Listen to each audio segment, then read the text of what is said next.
नमस्कार दोस्तों, दर्शन स्टडी में आपका बहुत बहुत स्वागत है। आज हम इस वीडियो के माध्यम से हम हिस्ट्री के जो एक्ट है उसको कंटिन्यू करेंगे।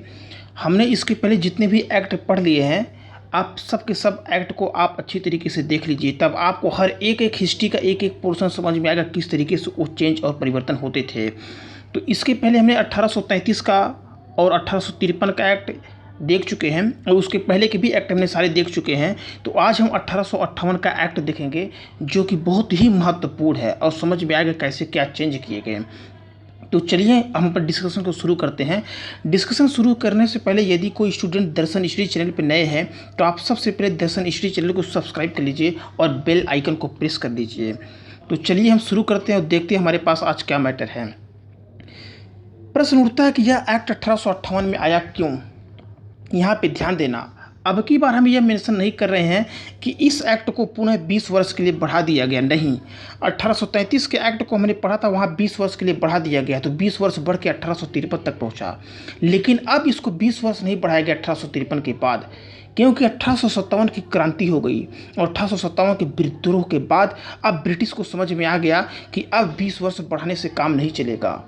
इसीलिए 1853 में 5 और जोड़ोगे तो 1858 में यह एक्ट या यह अधिनियम ला दिया गया ताकि भारतीयों को कुछ न कुछ संतुष्ट किया जा सके और 1857 जैसा विद्रोह आने वाले समय में ना हो सके, इसीलिए यह एक्ट लेकर के आया गया था। चलिए देखते हैं इसमें क्या पॉइंट है।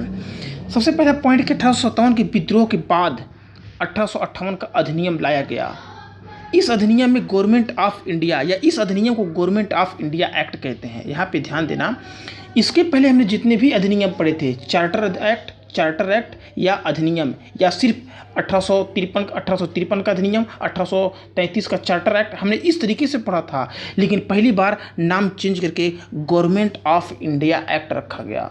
गवर्नमेंट ऑफ इंडिया एक्ट मतलब इंडिया का जो एक्ट है, भारतीय शासन का जो एक्ट है। नेक्स्ट देखेंगे, इसे भारतीय शासन अधिनियम भी कहा जाने लगा। हमने ऊपर देख चुका, इसे भारतीय शासन अधिनियम मतलब गवर्नमेंट ऑफ इंडिया एक्ट।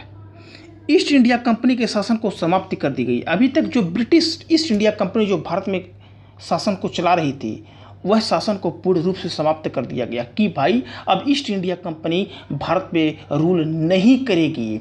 तो रूल होगा कहाँ से, देखते हैं रूल होगा कहाँ से।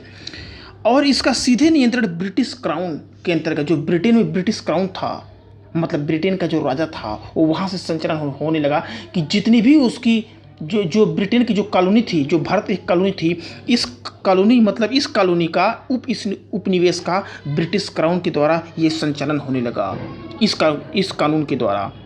नेक्स्ट देखेंगे, जो ब्रिटेन का राजा था, वहाँ उस राजा के नियंत्रण में सारे इंडिया की जो सारी की सारी शक्ति उस ब्रिटेन के राजा के अंतर्गत आ गई। नेक्स्ट देखेंगे, भारत सचिव के पद का सृजन किया गया। ये बहुत ही मोस्ट इंपॉर्टेंट है, कई सौ एग्जाम में ये क्वेश्चन पूछे गए, इनमें से किस एक्ट के अंतर्गत भारत सचिव के पद का सृजन किया गया। तो नाम इसका है 1858 का भारत शासन अधिनियम।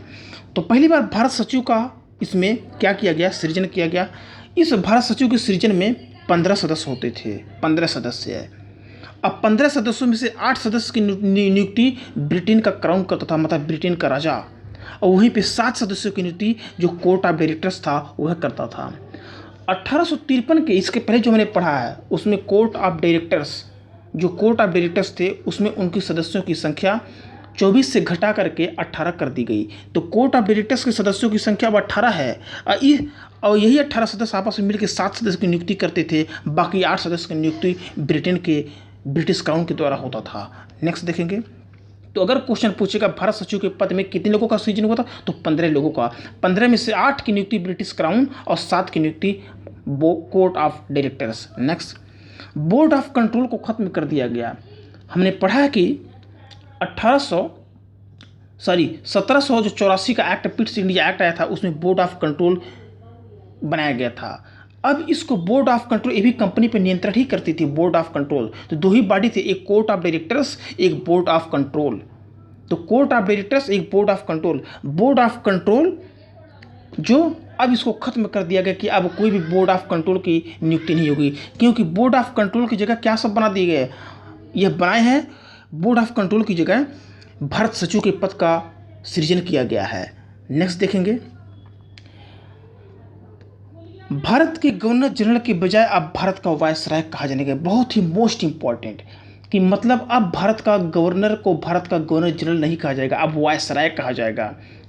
यह वायसराय ब्रिटेन के पार्लियामेंट के प्रति उत्तरदायी होगा या ब्रिटेन के क्राउन के प्रति उत्तरदायी होगा, यह वायसराय। तो इसीलिए भारत के गवर्नर जनरल के बजाय अब भारत को वायसराय कहा जाने लगा। तो प्रथम वायसराय होगा कौन? भारत का कौन सा ऐसा है जो भारत का प्रथम वायसराय होगा? वह प्रथम वायसराय लॉर्ड कैनिंग बना। भारत का प्रथम वायसराय लॉर्ड कैनिंग, क्योंकि 1848 से लेकर के 1856 तक लॉर्ड डलहौजी का शासन था।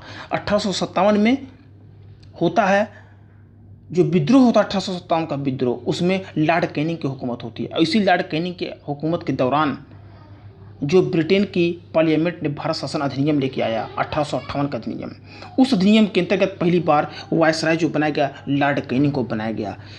इसको भी याद करें, लॉर्ड कैनिंग बहुत ही मोस्ट इंपॉर्टेंट है, कई सौ एग्जाम में पूछा होगा। नेक्स्ट, भारत सचिव जो ब्रिटिश संसद के प्रति उत्तरदायी हमें पहले भी देख चुका है।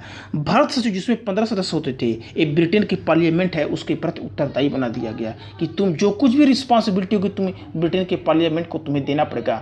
जिस तरीके से हमारे संविधान में है जो मंत्रिपरिषद होगी वह लोकसभा के प्रति उत्तरदायी होगी, ठीक उसी तरीके से भारत सचिव जो है वो ब्रिटेन के पार्लियामेंट के प्रति उत्तरदायी है। नेक्स्ट, भारत के सचिव का ऑफिस, आखिर जो ये भारत का जो सचिव है जो 15 सदस्य होते, इसका कुछ तो खर्चा होगा, इसकी सैलरी देनी पड़ेगी, इसकी एक जगह से दूसरी जगह आवागमन होगा, इसका खर्चा तो होगा ना।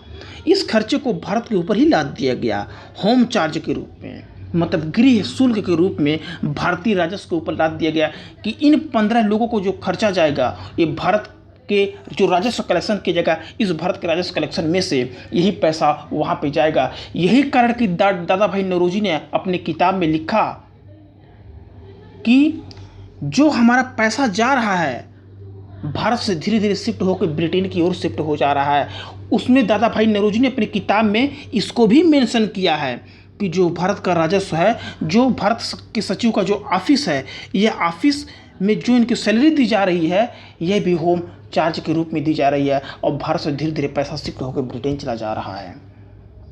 नेक्स्ट देखेंगे, ईस्ट इंडिया कंपनी का शासन भारत में समाप्त हो गया, हमने पीछे देख ही चुका। गवर्नरों क्षेत्रों राजस्व संबंधी शक्तियां ब्रिटिश राजशाही को हस्तांतरित कर दी गई। ब्रिटिश राजशाही का मतलब वायसराय। अब जो कुछ भी देखा चाहे गवर्नर क्षेत्र राजस्व संबंधी जितनी भी शक्तियां होगी ब्रिटिश राजशाही को हस्तांतरित कर दी गई। नेक्स्ट देखेंगे, कोर्ट ऑफ डायरेक्टर्स और बोर्ड ऑफ कंट्रोल को समाप्त कर दिया गया। यहाँ पे भी को ध्यान देना, कोर्ट ऑफ डायरेक्टर्स जो थे इसको भी समाप्त कर दिया गया, अब बोर्ड ऑफ कंट्रोल को समाप्त कर दिया गया। नेक्स्ट देखेंगे, यहाँ पे हमने जो देखा है कोर्ट ऑफ डायरेक्टर्स की नियुक्ति की गई थी इसमें, लेकिन अब इसके बाद बोल दिया गया अब तुम्हारा काम खत्म, इसको यहाँ पे आप आइए, मतलब जो कोर्ट ऑफ डायरेक्टर्स था आप 7 सदस्यों की नियुक्ति कीजिए, अब 7 सदस्यों की नियुक्ति के बाद तुम्हारा काम खत्म। अब हर वक्त जो होंगे भारत सचिव में हर वक्त 15 सदस्य होंगे, इसीलिए तुम्हारा काम खत्म हो गया, मतलब बोर्ड ऑफ कंट्रोल और कोर्ट ऑफ डायरेक्टर्स का समाप्त कर दिया गया। नेक्स्ट देखेंगे, भारत सचिव परिषद जो एक निगमित निकाय था और जिसे भारत और इंग्लैंड में मुकदमा करने का अधिकार था। भारत सचिव एक परिषद था, एक निगमित निकाय था कि यदि कोई समस्या भारत के लोगों को होता है तो भारत और इंग्लैंड में मुकदमा करने का अधिकार था, आप चाहिए इंग्लैंड में मुकदमा कीजिए यदि कोई भी भारतीय सदस्य की कोई भी प्रॉब्लम होती है।